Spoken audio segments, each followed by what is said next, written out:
como dicen en el teatro, tercera llamada. Espero que los de UPEP estén listos. Yo voy a permitir presentar a nuestras participantes del día de hoy. En primer lugar, a la doctora Patricia Pozos Rivera, que es nuestra invitada, y ahorita van a conocer ustedes su trayectoria, a la maestra Gabriela Ramírez Plancarte, que es maestra de aquí de nuestra escuela, la maestra Ofelia Alavés Pérez, también docente, y afortunadamente hoy tenemos un panel de lujo con puras maestras, ¿no? Doctoras, economistas, y bueno, precisamente hoy también tenemos un evento de género, entonces, pues a propósito, quedó muy bien. Entonces le voy a ceder la palabra a la maestra Gaby, que va a ser la que nos va, junto con la maestra Ofelia, van a llevar la sesión.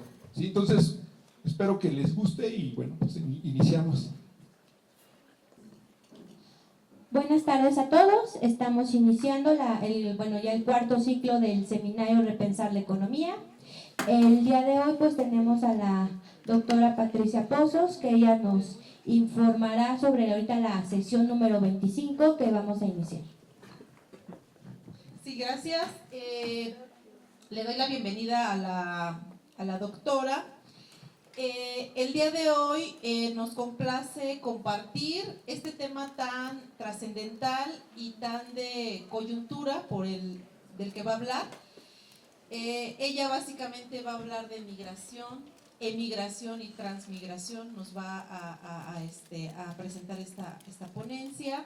Vamos a proceder a que la maestra Gaby la presente y ahorita continuamos. Bueno, la doctora Patricia Pozos es doctora en Economía por la Universidad Nacional Autónoma de México, profesora de la Facultad de Economía y de la Escuela Nacional de Trabajo Social. Además, también imparte clases en la Facultad de Ciencias Políticas y Sociales. Ha sido fue ganadora del premio, la medalla Ifigenia Martínez para profesoras que otorga la Facultad de Economía de la UNAM en el 2018. Es integrante del Centro de Análisis de Coyuntura Económica, Política y Social, CACEP, también de la Sociedad de Economía Política y Pensamiento Crítico de América Latina, SEMLA, en México. Cuenta con diversos capítulos en libros, con ponencias, con seminarios nacionales, internacionales. Ha publicado diferentes artículos y también tanto en revistas como en el periódico El Universal. Sus temas de investigación son las condiciones laborales de los jóvenes, los mercados de trabajo, el desarrollo económico, la migración laboral y la reestructuración productiva. Ha sido coautora junto con Daniel Castro en el libro El caso de los mixtecos en los campesinos de la FESA en Huatznak, en el libro con la doctora Genoveva Roldán, en la revista Trabajo y Democracia, hoy tiene el número 121, que es del año 29, de marzo a abril del 2019, Los jóvenes y el mercado laboral en América del Norte. También publicó en esa misma revista en el mes de mayo y junio 2019 el número 152, El éxodo centroamericano y el nuevo patrón migratorio. Tiene diversos artículos en el Universal y ha tenido diferentes ponencias nacionales e internacionales.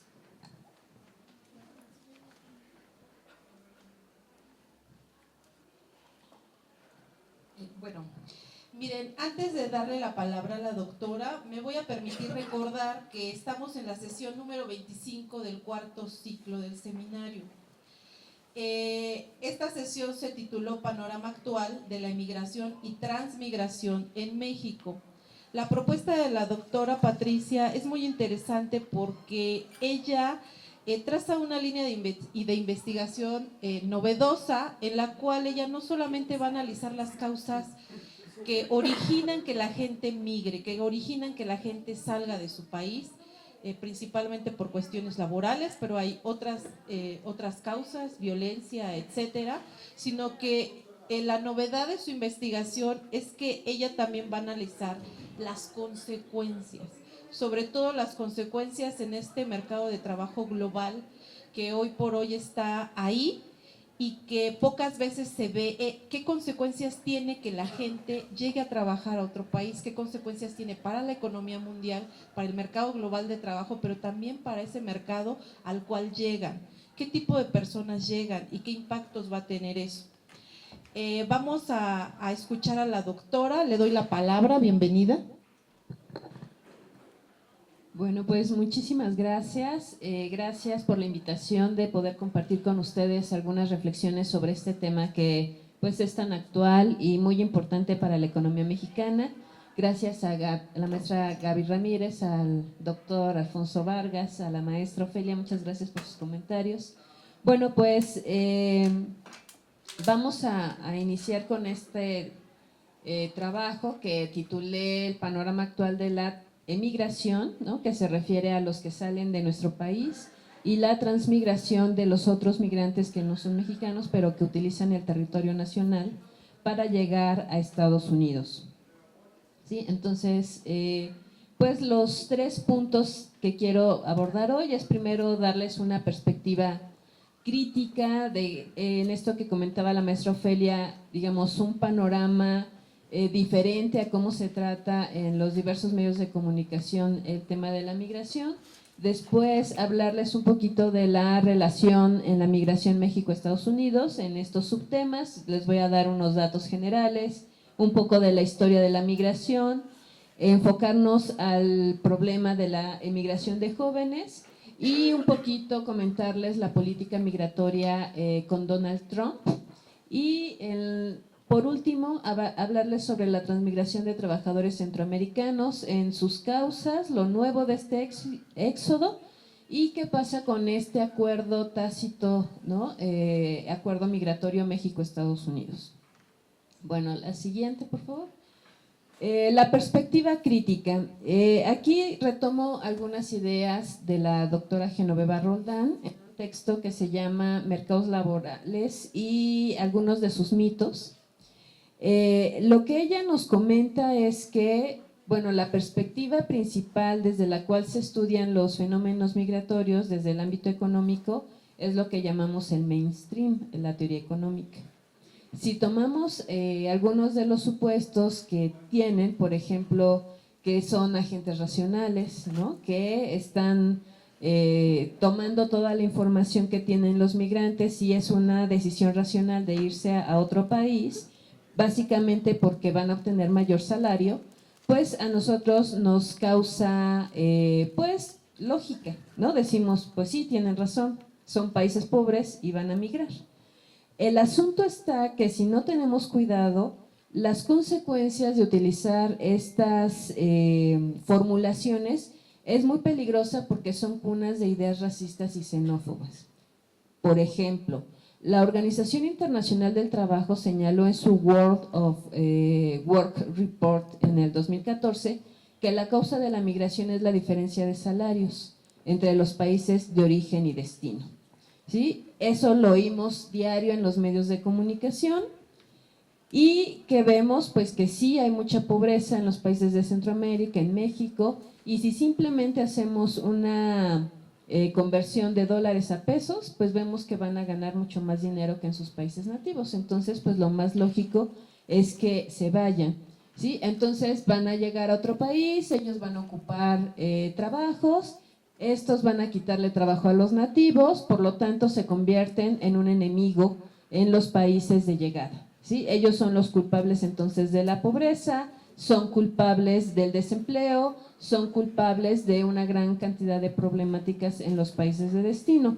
Si esto fuera cierto, así como se dice, les voy a dar algunos datos para que veamos por qué no es tan lógica esa formulación.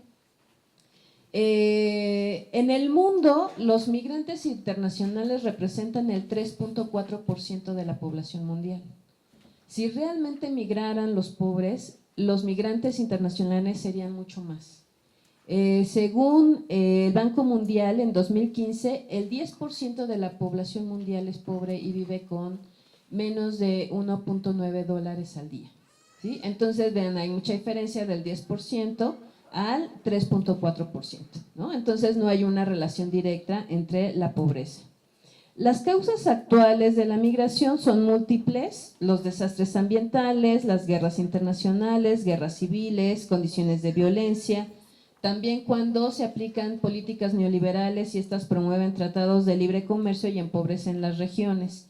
Pero si solo nos quedamos con lo que sucede en las zonas de expulsión, ¿no?, que son estas zonas pobres, y no volteamos a ver las necesidades que tienen los países de origen para captar este tipo de trabajadores, y no vemos las condiciones que pasan en el trayecto, no estamos viendo el fenómeno en su totalidad, ¿no? Entonces, no sé si regresan una diapositiva, por favor, ahí. La propuesta que tengo para analizar las migraciones es desde la crítica de la economía política, ¿no?, rescatar algunos conceptos del marxismo, y con estos conceptos vamos a ver que la migración es una forma de movilizar un factor de la producción, que sería la fuerza de trabajo, y esta se mueve hacia los lugares donde se está dando la acumulación de capital, donde hay un auge económico y se necesita de esta fuerza de trabajo, ¿sí? Entonces, esa es la funcionalidad de la migración en términos económicos. Además, una categoría interesante del marxismo es la de ejército industrial de reserva, que es una categoría muy criticada actualmente, pero que nos ayuda a entender cómo estar aglutinando una gran cantidad de trabajadores en ciertos lugares ayuda a presionar los salarios a la baja, ayuda a aumentar la explotación de los trabajadores, y también vemos que Estados Unidos está pasando por un envejecimiento de su población, entonces necesita de trabajadores jóvenes, y en eso también le ayuda mucho la migración internacional. Además de que, bueno, estos países desarrollados necesitan fuerza de trabajo migrante altamente precarizada que les ayuda a elevar sus tasas de ganancia. Bueno, ahora sí, la que sigue, por favor. Ahí, bueno, les voy a dar algunos datos actuales para contextualizar de qué estamos hablando cuando decimos emigración México-Estados Unidos. Bueno, pues ahí tienen unas fotos de algunas zonas de la frontera. Este muro, ¿no?, que sueña Donald Trump, pues no es novedad. Digamos, lo que sí va a cambiar es la forma de ese muro, ¿no? Él quiere un muro enorme, ¿no?, de no sé cuántos metros para que sea difícil cruzar, pero el muro ya tiene mucho tiempo, ¿no?, y tiene unas partes donde son tubulares, otras donde son como cortinas metálicas. Hay algunos lugares donde no es necesario porque está el desierto, puede ser, digamos, la forma geográfica misma, ¿no?, lo que limite el paso. Pero bueno, ahí tenemos 3.169 kilómetros de frontera. En 2017 registró 12.7 millones de cruces. Es la frontera con más cruces y también con mayor flujo comercial del mundo. A diario cruzan más de 1 millón de personas con documentos, ¿sí? 300,000 vehículos, según la Secretaría de Relaciones Exteriores, ¿sí? La siguiente, por favor. La frontera pasa por 4 estados de la Unión Americana y por 6 estados mexicanos. Estos 10 estados solitos conformarían la cuarta economía mundial, ¿no? Digamos, es una actividad económica bastante alta. Tiene 22 garitas, 12 ciudades gemelas, y desde 1990 es el corredor principal del mundo, ¿no? Entonces, a nivel mundial, es nuestra frontera México-Estados Unidos es de una importancia económica tremenda. Esta posición geopolítica nos coloca como el único paso terrestre de las migraciones del mundo que se dirigen hacia el mayor país receptor de migrantes, ¿sí? Es decir, colindamos con el país que recibe más migrantes en el mundo. Además de los emigrantes mexicanos, recibe los del Triángulo Norte, centroamericano, Guatemala, Honduras, El Salvador, del Caribe, pero también ya de otros continentes, ¿sí? Ya desde hace algunos años tenemos la presencia de migrantes de otros continentes, pero actualmente, no sé, yo creo que han oído en las noticias el problema de los africanos que están en México. Digamos, tenemos la presencia de hombres, mujeres y niños provenientes de África Central, mayormente de República Democrática del Congo y Angola, que llegan a México en un largo viaje, ¿no? Primero toman un avión a Ecuador, de ahí se vienen caminando o en autobús, pero la mayor parte caminando, y pasan por Colombia, Panamá, Costa Rica, Nicaragua, Honduras, Guatemala y México, ¿no? Porque lo que quieren es llegar a ese mercado laboral. La siguiente, por favor. Bueno, algunos datos interesantes. Para 2017, México es el segundo país de donde salen más migrantes. El primer lugar lo tiene la India y el tercero Rusia. De la India salen 16.6 millones, de México 13 millones y de Rusia 10 millones. Si vemos, pues no hay mucha diferencia, ¿no? De 3 millones de México y de la India. El problema está que la India, su población total es de 1.300.000 millones, perdón, lo cual sus migrantes solo son el 1.2%, mientras que para nosotros con 13 millones representan el 10% de la población nacional, ¿no? Entonces, pues sí es una tragedia nacional que tenemos una gran parte de nuestra población en la necesidad de irse a otro país. La que sigue, por favor.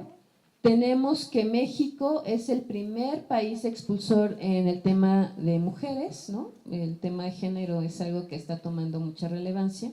Nuestro país es el que más mujeres expulsa, con 6.1 millones, y representan el 2.3% del total de migrantes internacionales. Estas fotos son de un fotógrafo que se llama David Bacon. Les recomiendo mucho su trabajo, tiene un blog en internet, lo pueden buscar y van a ver su trabajo, muy importante. La que sigue, por favor. Bueno, la diáspora más grande del mundo también, tenemos 30 millones de descendientes de mexicanos que viven en Estados Unidos. Eso representa el 25% de nuestra población, ¿no? Un cuarto de mexicanos que deberían estar acá están en Estados Unidos. Imagínense toda la presión que significaría eso en nuestro mercado laboral. La siguiente, por favor. Remesas. Si tomamos en cuenta el tema de remesas, pues es impresionante. Tenemos actualmente el récord de recepción de remesas en 2017, 28,000 millones, y se prevé que para 2020 alcancemos 37,000 millones. Eso es mucho más que lo que se logra captar por la venta de barriles de petróleo, que eso para el 2018 estuvo en 25,000 millones, o de ingresos por turismo, que fueron 22,000 millones. Uno puede decir, bueno, qué bueno, sí, qué bueno, pero estamos dependiendo mucho de las remesas que mandan los migrantes, ¿sí?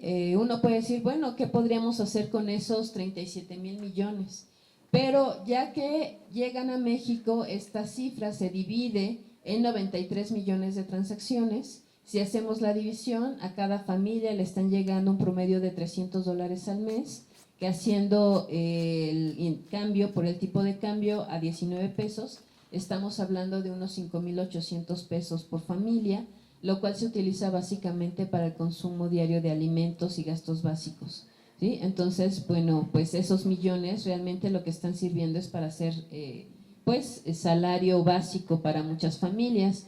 Y un dato rápido que quiero comentarles es que México es el segundo país que lanza migrantes internacionales a Estados Unidos, pero toma el cuarto lugar en recibir remesas, ¿sí?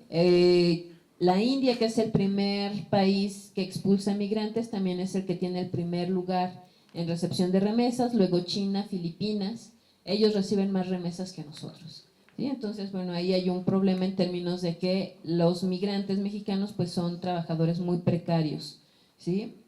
La que sigue, por favor.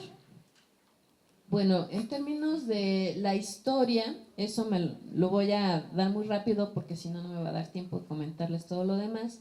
Simplemente decirles que el tema de la migración pues es centenario para México, tiene más de 100 años.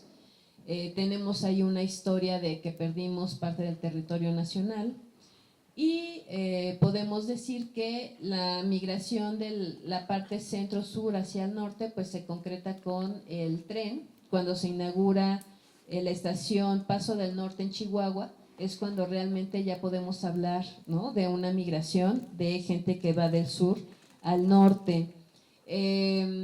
quiero comentarles también que si bien esta migración ya tiene más de 100 años, no es una migración que siempre esté crece, sino que tiene flujos, tiene altibajos.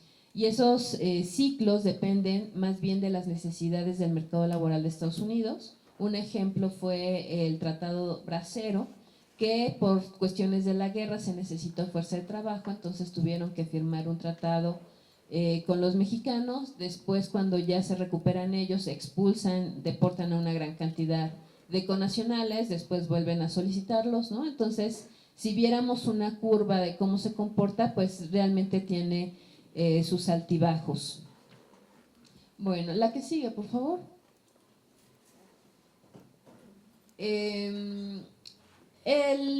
Las características de los migrantes mexicanos hacia Estados Unidos ha variado mucho.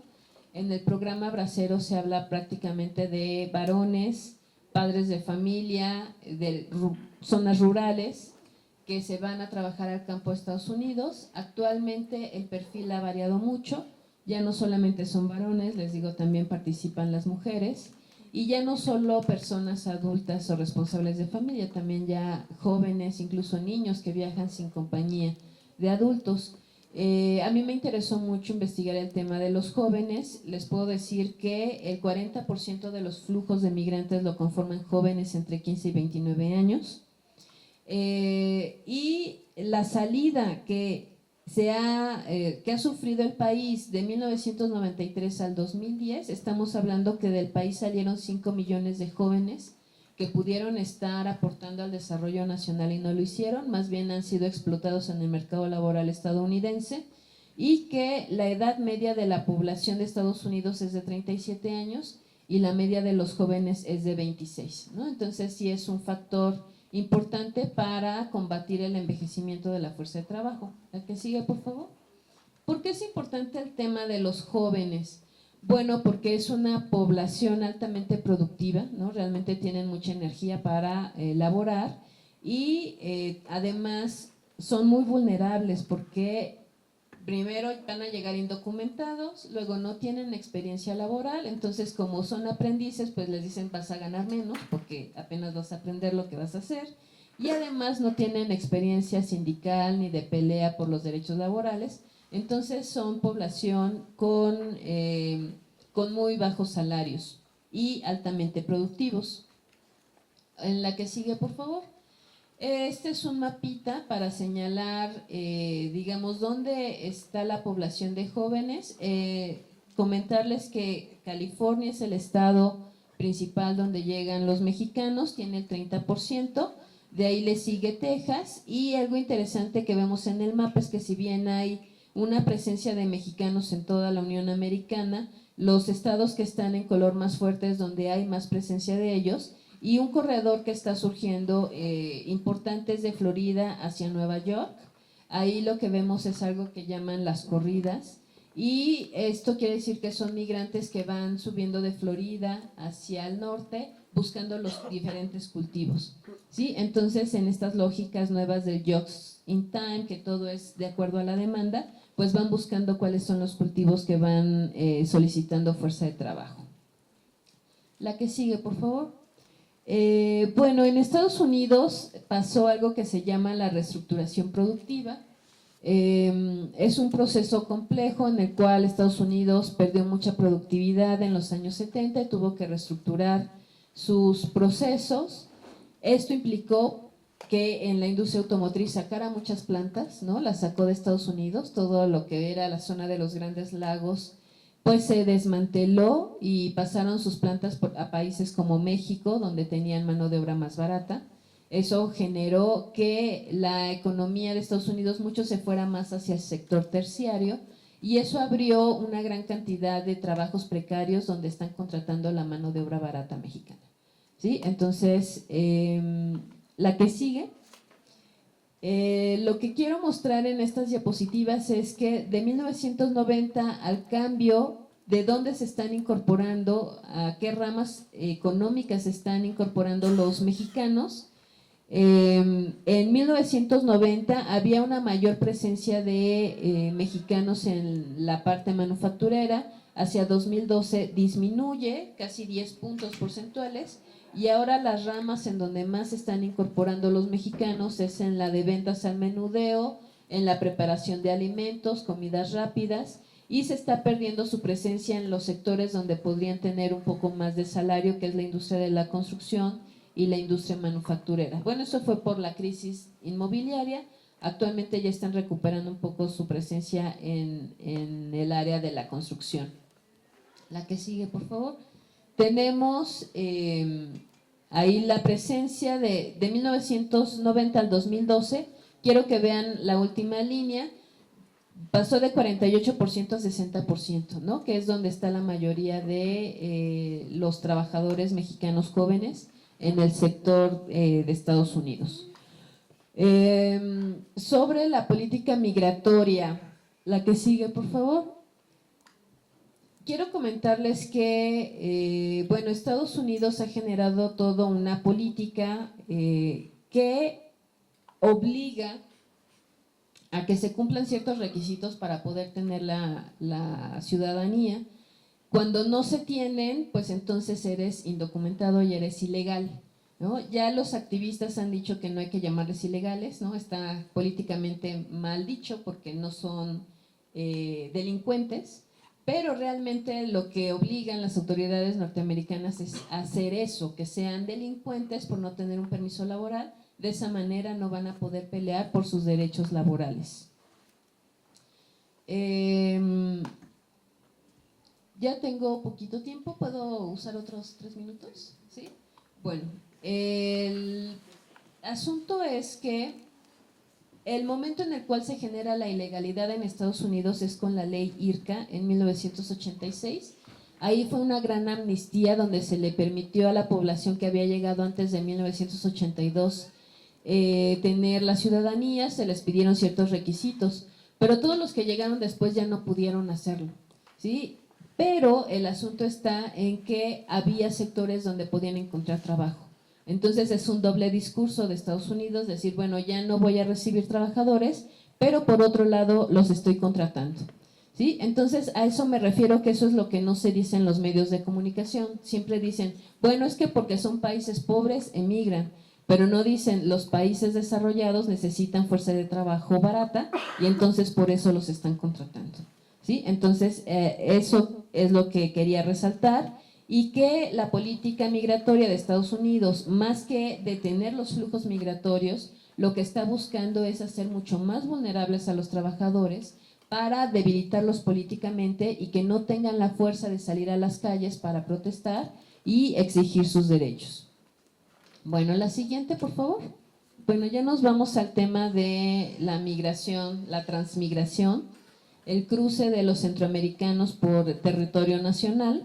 Aquí lo que ven es un mapita, no, antes. Ahí, otro antes. Bueno, ese mapa, lo que están viendo, las diferentes líneas son las rutas que utilizan los migrantes centroamericanos para llegar a Estados Unidos.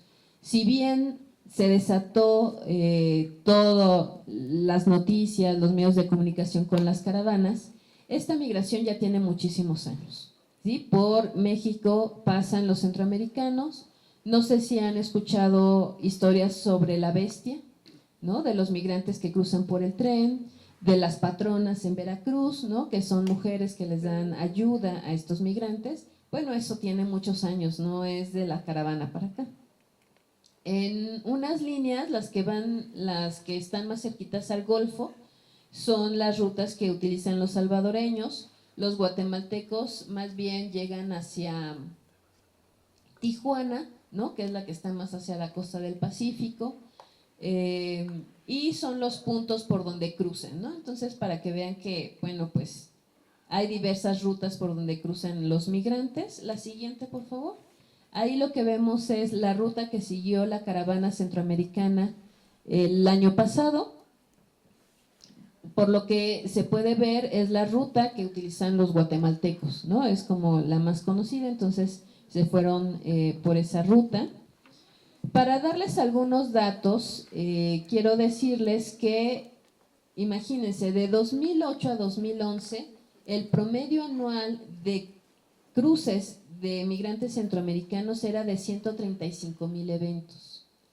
Esta cifra es casi 3 veces menor a la que se observó en 2014, cuando se contabilizaron 390,000 desplazamientos en 2014. ¿Se acuerdan de cuánto fue la cifra de la caravana? Bueno, la primera caravana contabilizó 7,000 migrantes, 7,233.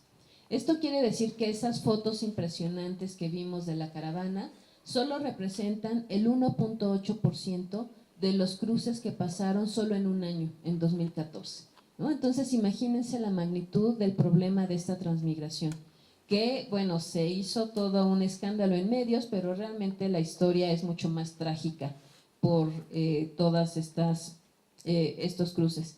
La historia de esos cruces, la siguiente, por favor.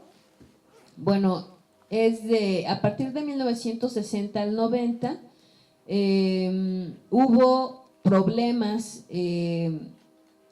políticos, militares, problemas militares también, ¿no? De guerras civiles en la zona, en la región.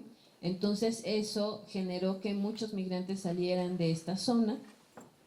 Después, en 1990, se da ya el retorno por la firma de los acuerdos de paz, ¿sí? Entonces, bueno, muchos regresan de manera voluntaria, otros son deportados, pero algunos de los que se fueron a Estados Unidos pues se integraron a ciertas pandillas que al momento de deportarlos pues regresan a sus zonas de origen, y eso también es como una fuente de la violencia que se va a dar en esta zona de Centroamérica, ¿sí? Entonces, pues la violencia actual, vemos que son pues muchos testimonios de migrantes, ¿no? Donde pues tuvieron que salir de forma esporádica, de forma rápida, tuvieron que sacar sus pertenencias en bolsas de plástico, se fueron con sus bebés, con personas adultas mayores, con personas con discapacidades, para poder salir y salvar sus vidas. Entonces, el nuevo perfil que tenemos de los migrantes pues incluye a niños, niñas, adolescentes, bebés, mujeres embarazadas, personas integrantes de la comunidad LGBTTI, víctimas de persecución, víctimas de violencia doméstica, sobrevivientes de la violencia sexual y de género, defensores de derechos humanos, ¿sí? Entonces, pues realmente es muy, muy complicado la diversidad de la conformación de estos flujos de migrantes. La siguiente, por favor. Bueno, pues yo creo que también escucharon en las noticias que se estaba pidiendo a México ser el tercer país seguro. Bueno, esa es una figura que se aplicó más bien en los países europeos, en los cuales, según la ACNUR, el tercer país seguro es un país en el cual utilizan los migrantes para llegar a su país de destino, pero es en donde van a estar esperando la resolución de asilo del país a donde quieren ir, ¿sí? Entonces, el primer país sería su país de origen, después el segundo, el de destino, y el tercero sería un país distinto en el cual van a estar esperando la resolución de si son aceptados o no. Pero no solamente es eso, sino que el tercer país seguro se obliga a no deportar a estas personas en lo que están esperando su resolución, y además les tienen que garantizar el respeto a todos sus derechos humanos y asegurarles su seguridad física. México no tiene la capacidad de ofrecer esto, ¿sí? Pero tuvo la amenaza de Estados Unidos de cobrarle aranceles, ¿sí? Entonces México se vio sometido hacia Estados Unidos y tuvo que jugar el papel de tercer país seguro por la vía de los hechos, dado que Estados Unidos estuvo regresando a una gran cantidad de migrantes que estaban pidiendo asilo y que no se los dieron. La siguiente, por favor. Bueno, entonces ya para terminar quiero decirles que pues México comparte una de las fronteras terrestres más grandes del mundo, ¿no? Entonces es paso obligado para migrantes. La siguiente. Sin embargo, México va a seguir siendo la mano de obra barata de Estados Unidos.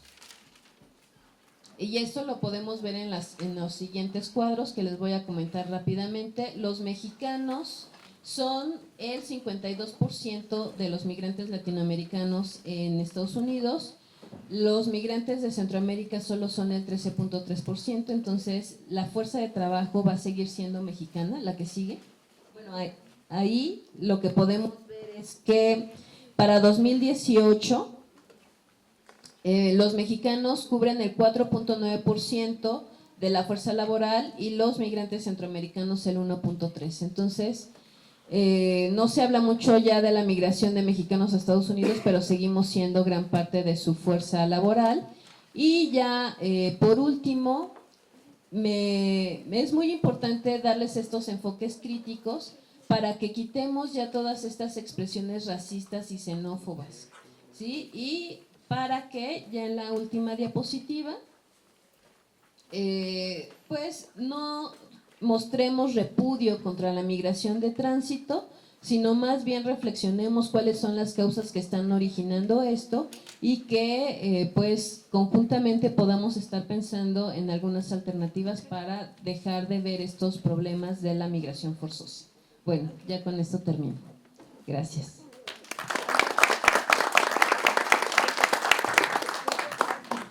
Bueno, agradecemos su exposición a la doctora Patricia Pozos. Recuerden que esta sesión estará disponible en la página del seminario Repensar la Economía para que puedan seguir haciendo sus preguntas. Vamos a leer dos preguntas que ya están hechas en el foro. Una es de Sebastián López Cueto, que presenta varias, pero nada más vamos a hacer una. ¿Qué política pública podemos usar para evitar el tráfico de personas generalizando en México? Y la otra pregunta es de Angélica Peralta. En el caso de México, ¿considera que una mayor inversión en educación podría ayudar o disminuir el proceso migratorio?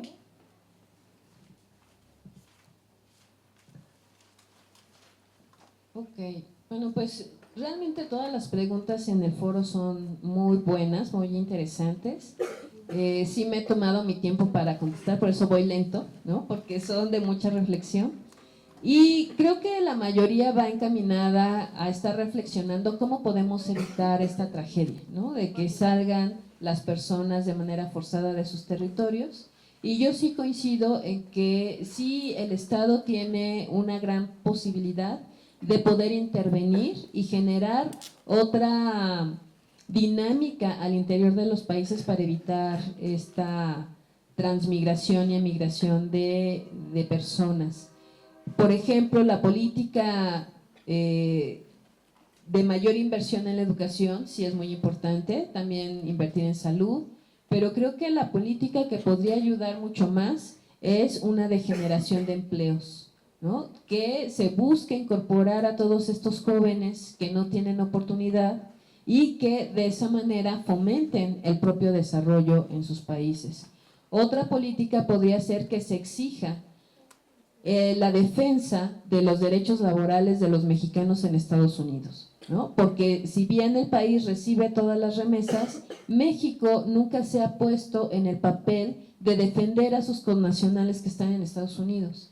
Si realmente vemos qué es lo que exporta México, México no exporta autos, no exporta otra cosa, porque esas exportaciones son de capitales extranjeros.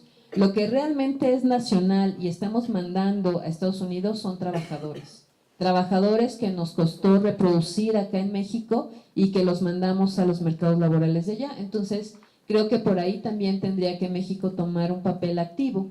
Y en términos de cómo evitar el tráfico de personas, creo que algo que hace México, digamos, subordinado a las necesidades de Estados Unidos es ser como recorrió su frontera y en lugar de ser la que está al norte de nosotros es nuestra frontera sur, ¿no? Entonces nos quieren utilizar para nosotros detener los flujos desde Chiapas, ¿sí? Entonces creo que nosotros no deberíamos estar haciendo eso. Si quieren pasar, pues en México deberían darles documentos que pasen de manera legal y de esa manera evitar el tráfico de personas y que sea un gran negocio para toda la economía criminal. Bueno, yo por ahí lo vería.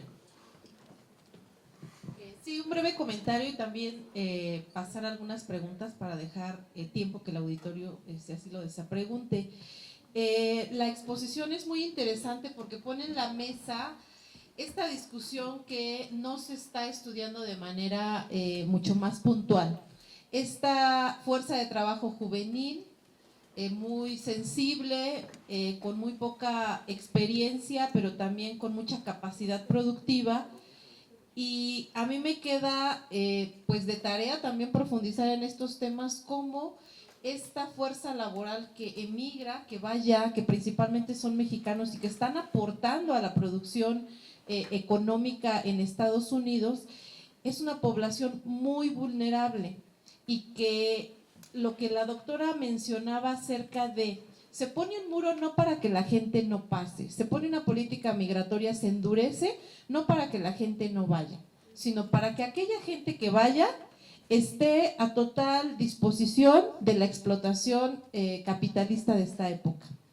Me parece que ahí hay un gran campo de investigación acerca de sí los pronunciamientos de los gobiernos, y a partir de ahí me surgen algunas dudas. No sé, la doctora tendrá más información que yo. Estados Unidos evidentemente es el primer lugar de destino de los mexicanos, pero en épocas recientes y justo por este endurecimiento de la política migratoria han buscado otros destinos. ¿Cuáles serían esos otros destinos donde los mexicanos están yendo? Yo, por ejemplo, leí una noticia que decían que estaban yendo mucho a Alemania, a Japón, no sé en qué proporción. Esa es una pregunta, ¿cuáles son esos otros destinos? Y si esos otros destinos podrían solucionar un poco ese flujo, más allá de las políticas internas serían las más efectivas, ¿verdad? Que la gente no siente esa necesidad de salir. Y la otra pregunta muy puntual, más allá de las propuestas que se han realizado, que el gobierno mexicano ha explorado, ¿qué tipo de política migratoria merece México? Porque México ha aportado muchísimas cosas a Estados Unidos. Es uno de sus principales, para México uno de sus principales socios comerciales es Estados Unidos, y merecemos un mejor trato. Migratoriamente hablando, ¿qué política migratoria merece? Una política digna.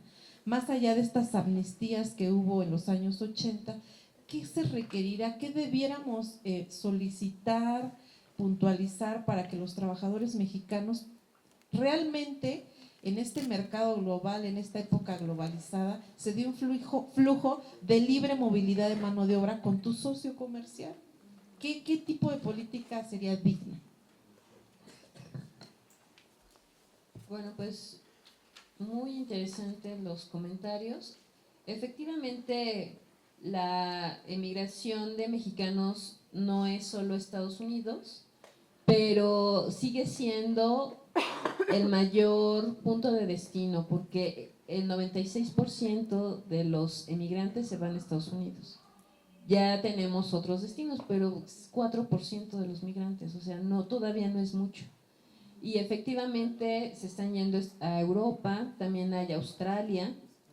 Hay una migración calificada importante que se van a estos lugares a estudiar, ¿no? Se van con becas, se van en una buena situación.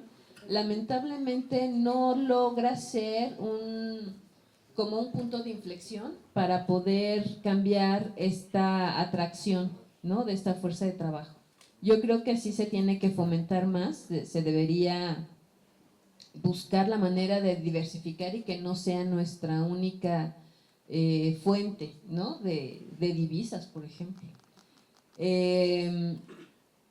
Y además decir que de estos 96% que se va a Estados Unidos, básicamente seguimos viendo el tema de la migración laboral, porque de ellos la población económicamente activa es casi del 80% y casi todos están empleados, ¿sí? Entonces también hay una migración escolar hacia Estados Unidos, pero también no es la más importante.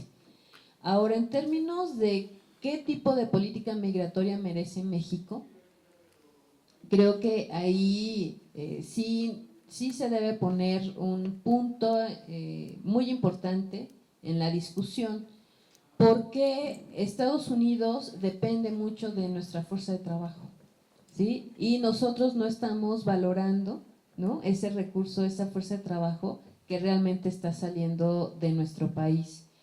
Efectivamente, no solamente deberíamos estar pidiendo amnistías o que no se deporten, sino realmente exigir el respeto a sus derechos humanos, ¿no?, sus derechos laborales, porque ni siquiera los que se están yendo, por ejemplo, a Canadá en el marco del PETAT, del Programa de Trabajadores Temporales Agrícolas, que se supone que ellos iban con permisos, ni siquiera ellos les respetan las condiciones laborales que les prometen, ¿no? Les dicen que van a tener ciertas condiciones y no se las cumplen. Ahora nuestros connacionales que se van a Estados Unidos, que van en la total desprotección, pues realmente sí se van en una condición en donde están arriesgando incluso la vida, ¿sí? Entonces sí hay mucho que hacer, tenemos que defender muchas cosas. Y como dice la maestra Ofelia, tenemos un tratado de libre comercio en el cual hay una libre movilidad de mercancías, libre flujo de capitales, pero no tenemos una libre movilidad en términos de la mercancía, fuerza de trabajo. Entonces, ahí creo que hay una tarea pendiente en el cual se debería poner en el centro, ¿no?, estos derechos de los trabajadores, para que realmente sea un trato digno, que tengan y sea reconocido todo el beneficio que obtiene Estados Unidos por nuestros connacionales, ¿no? Entonces, ahí totalmente de acuerdo con la maestra Ofelia, ¿no? No tenemos ningún trato digno en términos de la política migratoria que tiene, pues, tenemos consulados, tenemos mecanismos, ¿no?, ahí de interacción, pero que realmente no se ve que estén aportando a mejorar esta situación. Bueno, agradecemos de antemano la conferencia que nos da aquí la doctora Patricia Pozos en esta sesión número 25 de Repensar. Va a estar todo en la plataforma, igual para que puedan subir todos sus comentarios y sus preguntas, y le agradecemos mucho su asistencia.